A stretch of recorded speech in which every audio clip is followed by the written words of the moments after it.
to make an album together from scratch. And there was no direction from me as to what genre or style. They just had to work together to record an album in the recording studio. So that particular unit was focused around creative recording techniques and recording collaboration. So the students took the lead on the track as a producer, which is a professional role that they would occupy out in the industry, but they didn't actually have to appear on their own track if they didn't want to. They could just involve other classmates to create and record the various parts. So it was really about this sort of creative leadership, but they were expected to contribute to other people's tracks as well as part of that assessment design. So there was a bunch of different criteria. So there's technical criteria. The students had to demonstrate certain skills within the production of each track.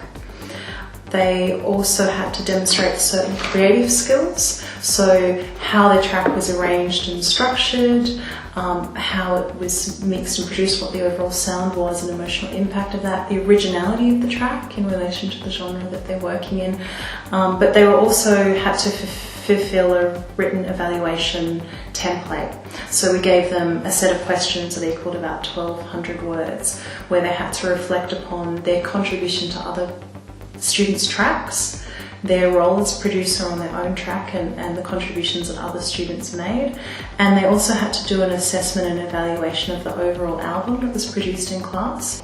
Because in a workplace, if you're working on a big project, you need to be able to evaluate and critique the outcomes of the work and identify these areas of improvement. They had to present as an oral presentation in class as well as submit a written evaluation worksheet.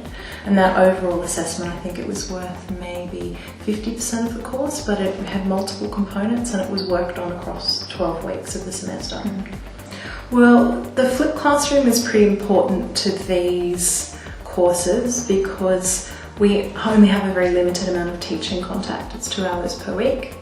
And we had to think quite creatively about how we can actually teach students everything they need to know while also giving them, engaging practical experiences that develop practical skills. So that was really the biggest challenge for us. And so working with Blackboard as that sort of flipped environment and making sure that it looked good and things were laid out, that content made sense in terms of the layout for the students, that they would know how to access and that it was standardised. All of those design choices around their interaction with that interface was very important for the delivery. We really put a lot of time into making the online content in Blackboard, the videos and the listening exercises and the readings and all of those other things. There were sort of reading quizzes and things, really engaging. And that takes a huge amount of resources and effort. The laboratories are capped at 15 because that's the maximum amount of space, and that actually really facilitates this kind of small group learning. Even when everyone's in class, we can split them up into a few smaller subgroups. It's much easier to facilitate those conversations. And so in order to make sure that that was happening, on our off weeks we'd have check-in sessions and we'd play the work as it was progressing over the semester, because this is such a big project, we can't get there. So that was built into the class structure as well. So there was always dialogue, and we had some check-in sessions.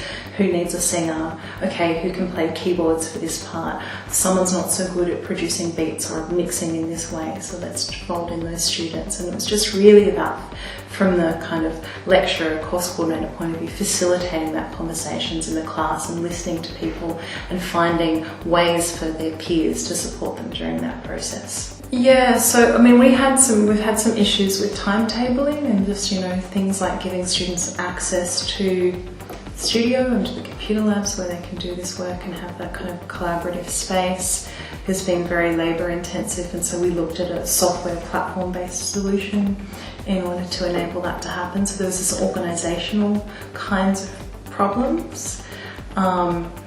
Not everything in terms of communicating with students is solvable via Blackboard. We find that most of the collaborative group projects, the students just really want to be on Facebook to organise, and when it's in that Facebook space, so I'm sending out emails via Blackboard that no one's reading, but they're self-organising on Facebook. I had another assessment that was built into the course structure where I brought in students from the classical music performance program, and we had them performing in our concert hall, and the students were recording those performances into the studio.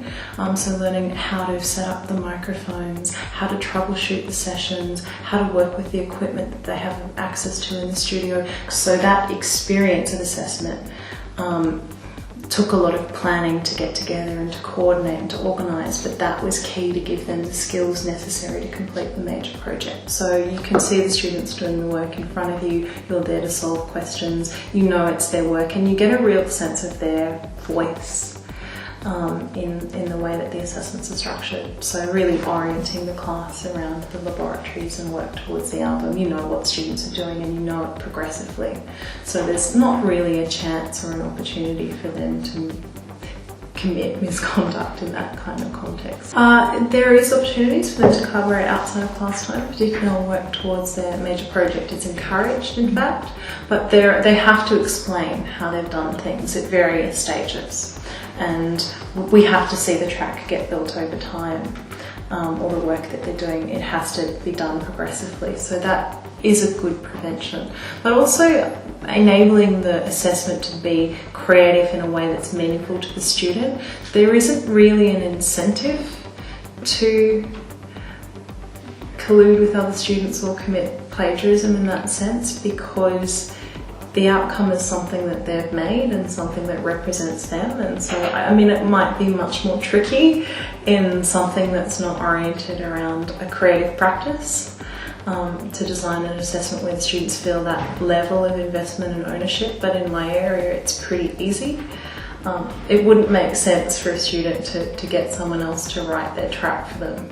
And it's not really possible within the assessment because they're supposed to be working together and getting other people to perform and work on their tracks with them. So you know, there was maybe in a course of sort of 80 students we had, I'm thinking of our first year course, we had 1 or 2 students mention that they didn't like collaboration, but the majority of the other students' feedback was how much they loved it. They loved the support they were getting from their peers in the laboratory assessments. They loved the way that they were given space to, you know, create collaboratively on the album project, for example, and they loved the freedom of being able to make big decisions in their assessment activities. Watching their analysis and the evaluation section of, for example, the album assessment showed that they were really ready to start managing projects and doing the kind of work that they would be encouraged to do in a workplace. A lot of the assessments also have an embedded communication element where they have to explain their choices to their teachers and to their peers as part of it. So they're used to presenting their work and explaining how it addresses the brief that they've been given, what were the creative decisions and challenges. So they are actually used to framing their projects in terms of outcomes and being accountable for those outcomes as a process.